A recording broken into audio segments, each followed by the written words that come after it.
If you plan to take the Life in the UK test or apply for British citizenship, this video will help you understand the full process clearly.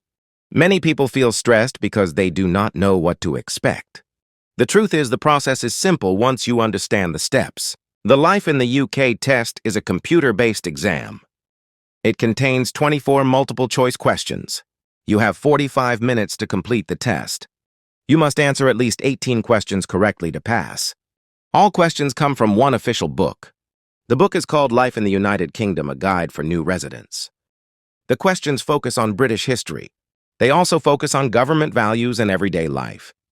Common topics include the monarchy, Parliament and the Prime Minister, British values such as democracy and the rule of law, important historical events that shape the country. The language used in the test is clear and simple. There are no trick questions. Most questions appear again and again in different forms. To prepare properly, you should study the official book. You should practice questions until you score over 80%. This level of preparation is enough for most people. On the day of the test, you must bring valid identification. Most people bring a passport or biometric residence permit. You will check in and store your phone away.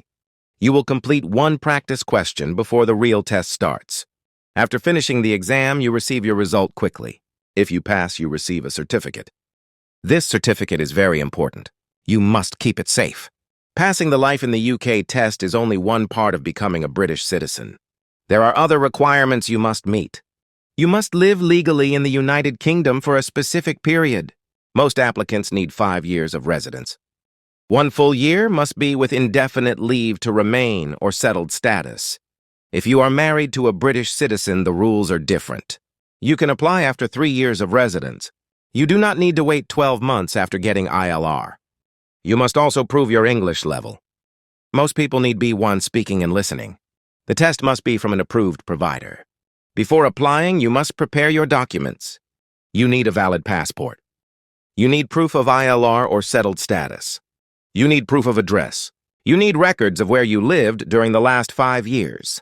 You need your Life in the UK test certificate. You need your English test certificate if required. You also need 2 referees. One must be a professional person. One must be a British citizen. Both must know you personally. After gathering everything, you complete the online application. You upload your documents. You pay the application fee. Next, you attend a biometrics appointment. Your fingerprints and photo are taken. After that, you wait for a decision. If your application is approved, you are invited to a citizenship ceremony. At the ceremony, you take an oath or affirmation. From that moment, you are officially a British citizen. Many applications are delayed or refused because of small mistakes. Applying too early is one common reason. Providing incorrect information is another. Missing documents can also cause problems. Always check your residence history. Always check your travel history. Always be honest in your application. The Life in the UK test and citizenship process may seem long, but thousands of people complete it successfully every month. With the right preparation and clear information, anyone can succeed. Follow this channel for more Life in the UK explanations made simple.